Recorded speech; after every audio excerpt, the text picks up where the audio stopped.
The check from New York arrived on a Tuesday morning in October 1947. Martin Cross stood at the Sheridan, Wyoming post office holding an envelope that contained either salvation or the biggest mistake of his 53 years. His hands shook slightly as he opened it.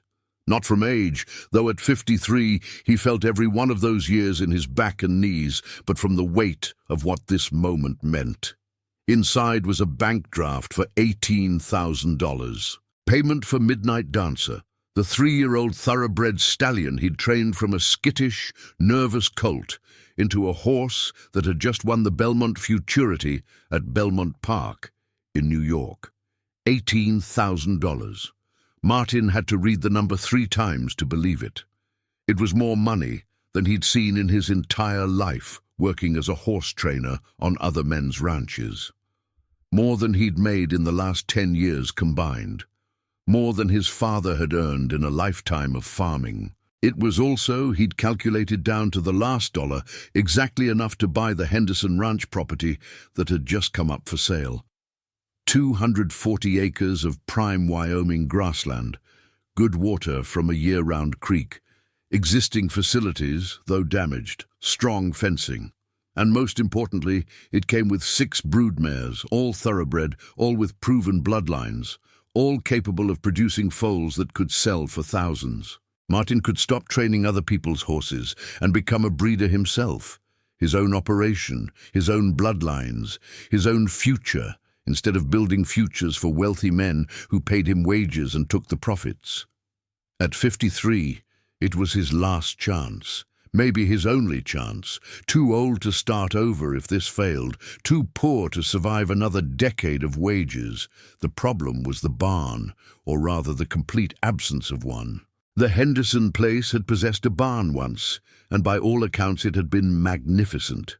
A beautiful post and beam structure built in 1923 by craftsmen from Denver, 60 feet by 40 feet, tall enough for a proper hayloft, with hand-carved stall doors and copper gutters.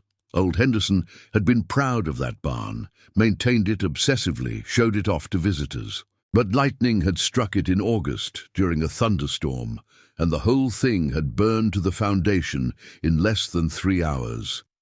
60 years of timber construction reduced to ash and twisted metal from the destroyed roof. Insurance had paid Henderson $5,000, a fraction of rebuilding cost, but Henderson was 72 years old and tired. Tired of ranching, tired of Wyoming winters, tired of watching everything he built turn to ash. He'd taken the insurance money, sold the horses and land to Martin as a package deal, and moved to Casper to live with his daughter. Let the young man deal with Wyoming. Let the young man rebuild. Henderson was done, which left Martin Cross with 6 valuable broodmares worth $3,000 each, 3 young colts with promising bloodlines, 1 breeding stallion worth $10,000 minimum, and absolutely no shelter for any of them. Winter was coming in 8 weeks, maybe less if the season arrived early, like it sometimes did. A conventional barn, built properly with post and beam construction to match what Henderson had lost, would cost $12,000 minimum. Martin had just spent $18,000 on the property, horses and equipment. He had exactly $2,000 remaining. That was his entire buffer, his entire safety margin, his entire life savings and the profit from Midnight Dancer's sale, down to $2,000 and 10 horses that would freeze to death if he couldn't solve this problem in the next 8 weeks. The math was brutal and simple. $12,000 barn, $2,000 budget, $10,000 gap with no way to bridge it. Martin spent 3 days considering options he didn't have. Borrow money? No bank would loan to a 53-year-old horse trainer with no collateral beyond horses that needed shelter to survive. Take on a partner? Nobody wanted to partner with a man who couldn't afford a barn. Sell some horses? Selling broodmares would destroy the breeding program before it started, and selling the stallion would make the whole purchase pointless. Build a cheaper barn? Wood prices were sky-high post-war. Even a basic pole barn would cost $8,000 minimum, and a pole barn wasn't adequate for valuable thoroughbreds. They needed proper shelter, proper ventilation, proper protection. He was trapped, caught between ambition and arithmetic, between dream and disaster. That's when he saw the advertisement in the back of Western Horseman magazine. He'd been reading the magazine at the Sheridan Public Library, sitting in the reading room trying to find articles about cheap barn construction. The advertisement was small, just 2 inches of space in the classified section at the back, but the headline caught his attention: Strand Steel Quonset Buildings, Surplus Military Construction, Half the Cost of Conventional Structures. The advertisement showed a photograph of a Quonset hut, a half-cylinder of corrugated steel gleaming in sunlight. The text described structures originally designed for rapid military deployment during World War II. Warehouses, barracks, workshops, hangars. All built from the same basic design: curved steel ribs with corrugated steel panels, forming a self-supporting arch that required no interior load-bearing walls. And now, with the war over and the military downsizing, thousands of these structures were being sold as surplus, available to civilians, delivered anywhere in the continental United States. The price list made Martin's heart race. A Quonset 40 feet wide by 80 feet long, complete kit with all materials included, delivered to any rail depot, $800. $800. For a structure bigger than the barn Henderson had lost. It seemed impossible. It also seemed like his only option.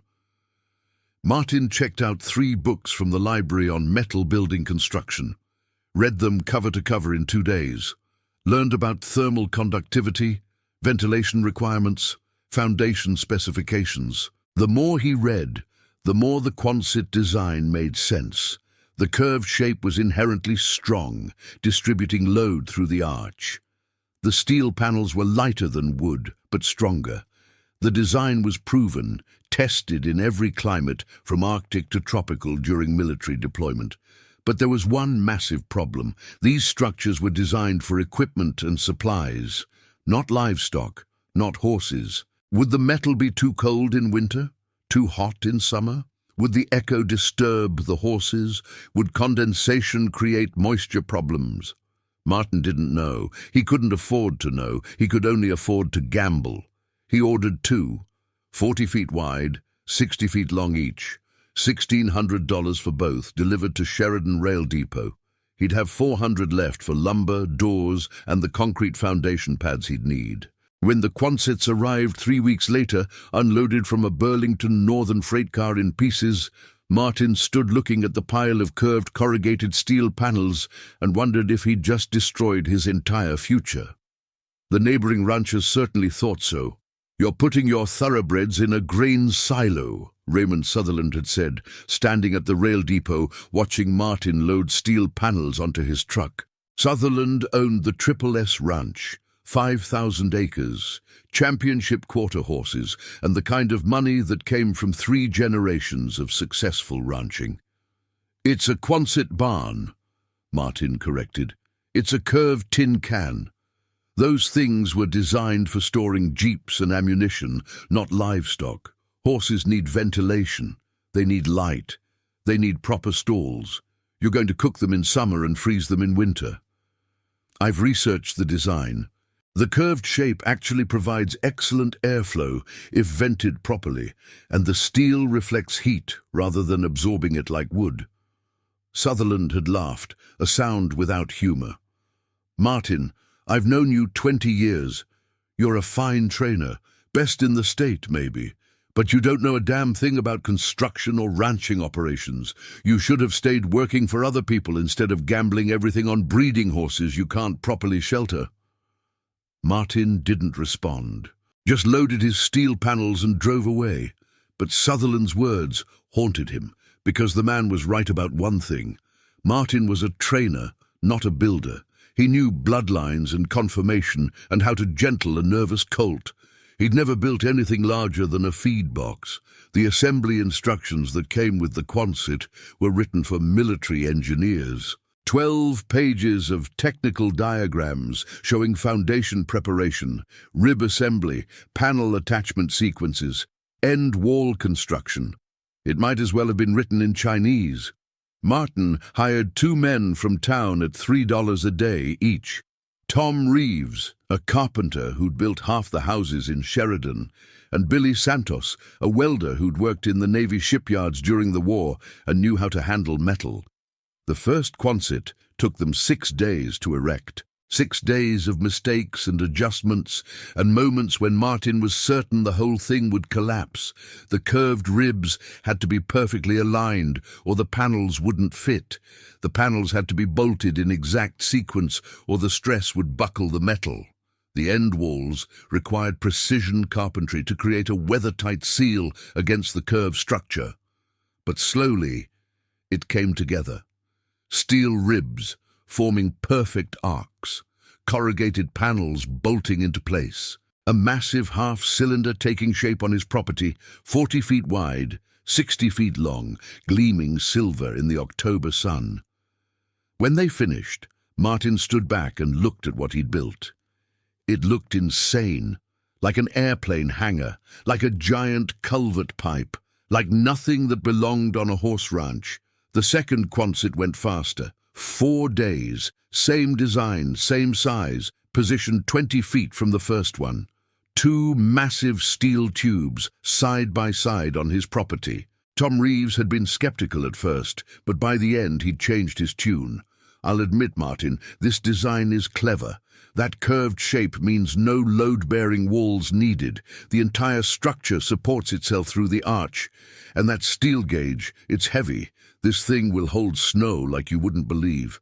"What about ventilation?" Martin asked. "Sutherland said horses would suffocate in here." "Install ridge vents at the top curve and air intake vents at ground level. Natural convection will move air through without drafts. Actually, it'll probably ventilate better than a conventional barn because hot air rises and escapes at the high point of the curve." Billy Santos agreed. "And temperature-wise, you're better off than wood. Steel has low thermal mass. It doesn't hold heat or cold. It'll equalize to ambient temperature fast. A wood barn holds heat in summer, becomes an oven. This thing will stay cooler." Martin wanted to believe them, but he wouldn't know until he moved the horses in. The interior work took another 2 weeks. He divided each Quonset into 6 stalls, 12 feet by 12 feet each, using lumber partitions. Installed automatic waterers connected to his well, built feed bins, laid rubber mats over the concrete floors for comfort and warmth, installed lighting, though he'd have to run it off his generator since he didn't have electricity run out to the barn yet. The total cost came to $1,940. He had $60 left. On November 3rd, he moved the horses in. 6 broodmares, 3 colts, 1 stallion, each into their own stall in the gleaming steel barns. The horses hated it. The echo, the unfamiliar smell of new steel and rubber, the way every sound reverberated. Midnight's Legacy, his prize stallion, kicked the wall so hard the entire structure rang like a bell. "Easy, boy," Martin murmured, trying to calm the agitated horse. "I know it's different, but it's shelter, it's safe." The horse didn't agree. None of them did. They paced their stalls, ears pinned, nervous. Martin spent the first night sleeping in the barn, worried they'd panic and injure themselves. By morning, they'd settled somewhat, still nervous, but adapting. Word spread fast in a small ranching community. By the end of the week, every rancher within 30 miles had driven by to see Martin Cross's tin can barns. Most laughed. Some just shook their heads. Raymond Sutherland brought 3 of his ranch hands specifically to look at the Quonsets, standing outside like they were viewing a circus attraction. "Boys," Sutherland said loud enough for Martin to hear, "this is what happens when a man gets more ambition than sense. Those horses will be dead by spring, either cooked in summer or frozen in winter, and Cross will be bankrupt, working for someone else again. Remember this. Pride costs." Martin bit his tongue. Proving Sutherland wrong with words was pointless. He'd prove him wrong with results. The first test came faster than expected. December 4th, 1947. The temperature dropped to 12 degrees overnight. Martin checked the barns at dawn, thermometer in hand. Outside, 12 degrees. Inside the Quonset, 41 degrees. He checked 3 more times throughout the day, certain he was reading it wrong, but the temperature held steady. The steel didn't hold cold. The curved shape somehow trapped a layer of warmer air, and the horses themselves, 10 large animals generating body heat, warmed the space even more. The horses were comfortable, more than comfortable. They were relaxed, calm, eating normally. Martin felt something he hadn't felt in months. Hope. The next cold snap was worse. 5 below zero for 3 days straight. Conventional barns all around Sheridan were struggling. Ranchers were hanging heat lamps, worried about pipes freezing, burning through heating fuel. Martin checked his Quonset. 38 degrees inside. The horses were fine, better than fine. Their coats were sleek, not the thick winter fuzz horses grew when kept too cold. They were thriving. Raymond Sutherland stopped by on the 3rd day of the cold snap, ostensibly to check on Martin's horses, but really to gloat when he found them suffering. Martin saw him coming and opened both Quonset doors. The interior was visible, horses calm in their stalls, no visible breath clouds, no frost on the walls. Sutherland walked through slowly, checking each stall, touched the walls, looked at the horses, checked the thermometer Martin had mounted inside. 38 degrees, Sutherland said finally. How? The steel doesn't conduct cold the way wood does. The curved shape creates air circulation that prevents cold pockets, and 10 horses generate a lot of body heat that the structure traps without trapping moisture. It just works. What about summer, when it's 95 out? Ridge vents and ground-level air intakes, natural convection. The steel doesn't hold heat, so it cools fast when the sun sets. Tom Reeves calculated the airflow. It should work. Should. Sutherland shook his head. You're gambling everything on should. I'm gambling everything on physics and engineering, same as you did when you built your fancy heated barn with the radiant floor system. Difference is, my gamble cost $2,000. Yours cost $40,000. Sutherland didn't respond, just walked out. But the ultimate test was coming. Everyone in Wyoming could feel it. The weather patterns shifting, radio operators tracking a massive storm system building over Canada. Historic cold predicted. Blizzard conditions expected. The storm hit on January 8, 1948. And it wasn't just bad, it was catastrophic. The kind of storm old-timers would talk about for decades. The kind that redrew the map of who survived and who didn't in Wyoming ranching. It started innocently enough, light snow. Wednesday morning, temperature dropping but nothing alarming. By noon, the wind had picked up. By 3 in the afternoon, the sky had turned that peculiar yellow-gray that veteran ranchers recognized as a warning. By 6, when Martin went to check the horses for evening feeding, the temperature had dropped from 28 degrees to 4 degrees in 3 hours. He knew it was coming then. The radio had been broadcasting warnings all day. Massive Arctic air mass, historic cold, blizzard conditions imminent.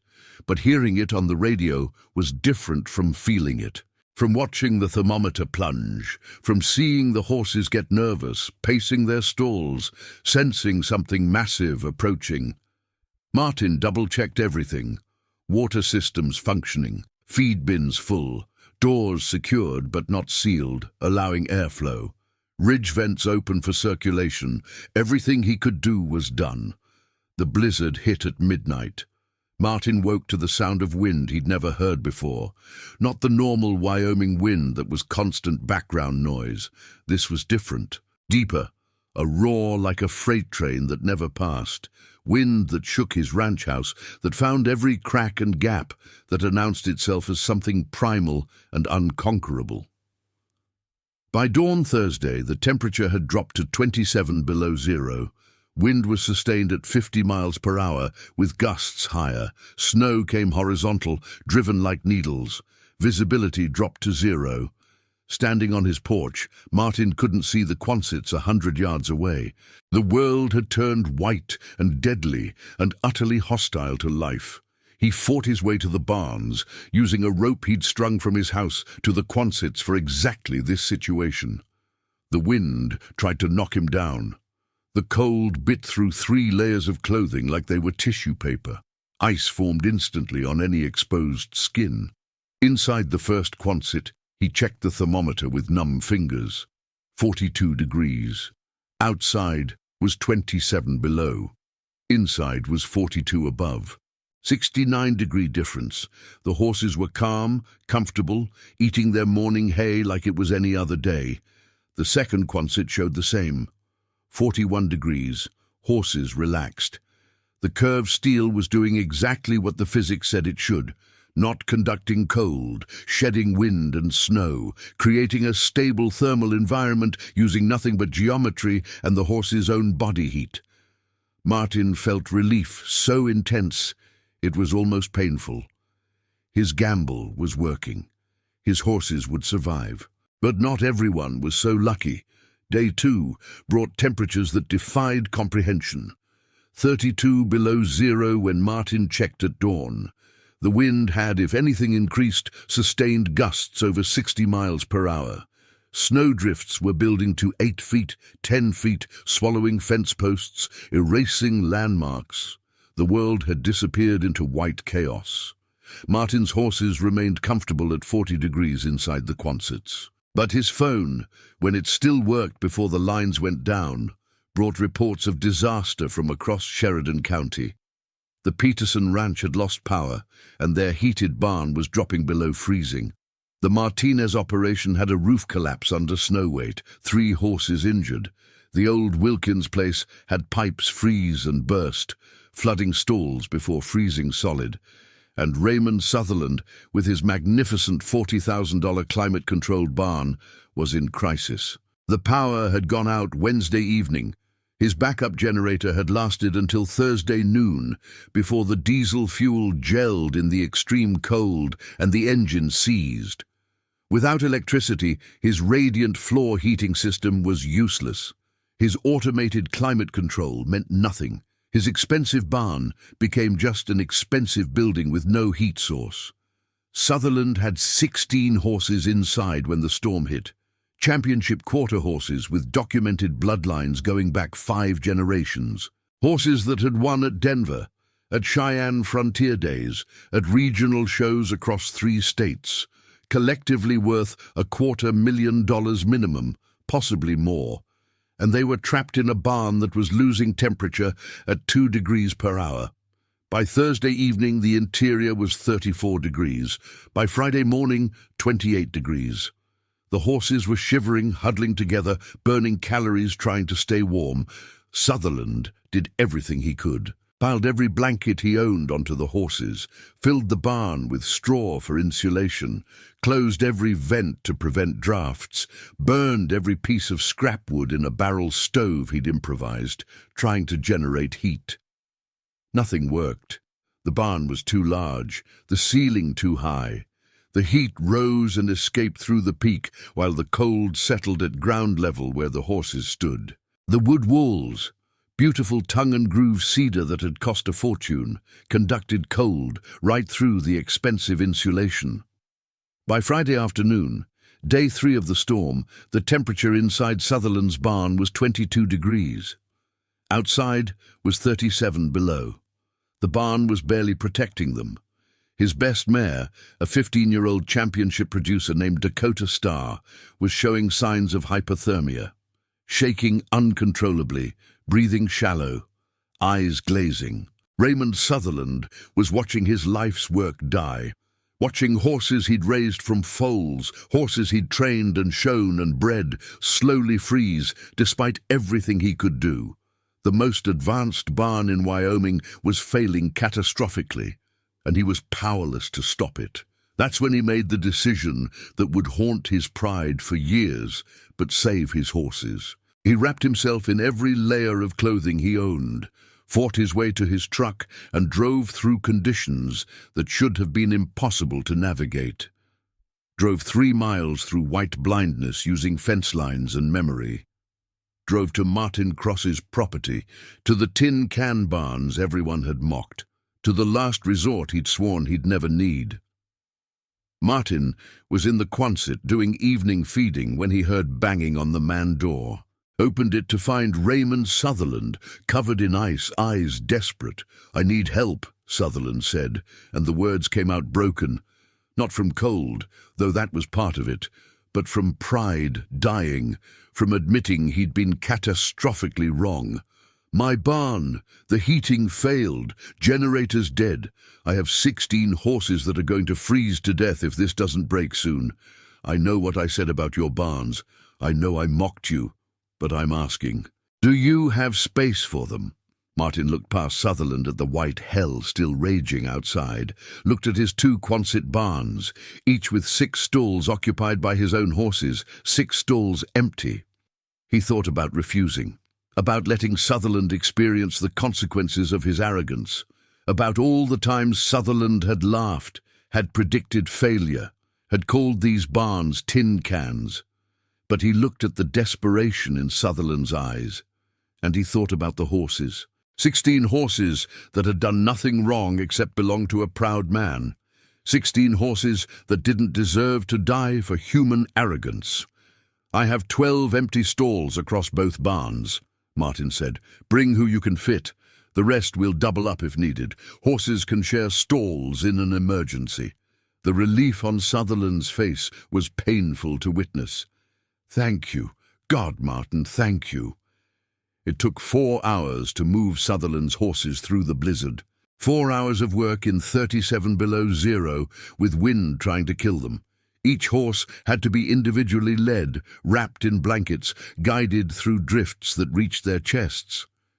The 1/4 mile from Sutherland's barn to Martin's Quonsets became an expedition into hell, but they got them moved, all 16 horses, some into the empty stalls, some doubled up with Martin's horses in larger stalls, 22 horses total, now sheltered in the 2 steel barns that everyone had called crazy.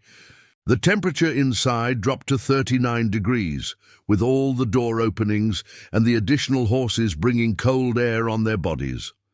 But within an hour, it had climbed back to 40 degrees. The horses' body heat, combined with the thermal properties of the curved steel structure, maintained the environment. Sutherland stood in the Quonset that night, surrounded by his championship horses, watching them calm down, watching them stop shivering, watching them start eating hay like horses should. He touched the curved steel walls with wonder and something like shame. "I spent $40,000, he said quietly to Martin, voice barely audible over the wind outside. $40,000 on the most advanced barn in Wyoming, climate-controlled, heated floors, automated ventilation, humidity control, everything designed and engineered. And it failed in 3 days. 3 days. You spent $2,000 on military surplus that everyone, including me, mocked as tin cans. And it's saving both our herds." "It's not about expensive versus cheap," Martin replied, checking on Dakota Star, the mare that had been hypothermic just hours before. She was already improving, color returning to her gums, shaking stopped. "It's about understanding the actual problem. You built a barn that required continuous power, that was engineered for normal conditions. When conditions stopped being normal, the engineering stopped working. This design was built for the military to work anywhere, anytime, with no infrastructure. No power needed, no complex systems to fail, just simple physics. Curves shed snow, steel doesn't hold temperature, body heat is captured and held. It works because it's simple, not despite being simple." The storm broke on day 5. Temperature slowly climbed to 10 below, then 0, then finally above. Sunlight returned. The world started thawing. The damage across Sheridan County was devastating. 3 ranchers lost their entire herds, not from cold alone, but from barns collapsing under snow weight, from heating systems failing, from conventional structures that couldn't handle historic conditions. Raymond Sutherland lost 0 horses. Every single one survived, warm and healthy in Martin's Quonsets. When he came to collect them a week later, bringing a horse trailer and looking exhausted, he'd brought something else. A check. $5,000, Sutherland said, for saving my horses. I know it's not what they're worth, but it's what I can afford after losing the barn and paying for repairs. Martin looked at the check. $5,000 would solve every financial problem he had, would let him build proper fencing, improve his breeding program, maybe even buy another broodmare. But he handed it back. I didn't save your horses for money, Raymond. I saved them because it was the right thing to do, because we're neighbors, because your horses didn't deserve to die for human pride. Then what do you want? Martin thought about it. I want you to stop calling these barns tin cans. I want you to tell people that maybe the old ways aren't always the best ways. And I want you to remember that expensive doesn't mean better. It just means expensive. Sutherland took back his check, but what he did next surprised Martin more. He shook his hand. You were right, I was wrong, and I'll make sure everyone knows it. Within a month, 3 ranchers in Sheridan County had ordered Quonset barns. By spring, it was 7. By the next winter, nearly every operation within 50 miles had at least one Quonset structure somewhere on their property. Not all for barns, some for equipment storage, some for hay, but all of them understanding what Martin had proven. Sometimes the best solution is the one nobody expects. Sometimes military surplus beats custom construction. Sometimes a curved tin can save lives better than a $40,000 heated barn. Martin's breeding program flourished. His broodmares produced champions. His training reputation brought clients from 3 states, and his 2 Quonset barns, those ridiculous steel tubes that everyone had mocked, became local landmarks. When ranchers brought young horses to Martin for training, they'd arrive and see those gleaming curved structures and ask the same question. Those are Quonset huts. Don't horses hate them? And Martin would smile and say, ask the horses. They're the ones who survived when everything else failed. The horses, warm in their steel sanctuary, never complained. They just thrived.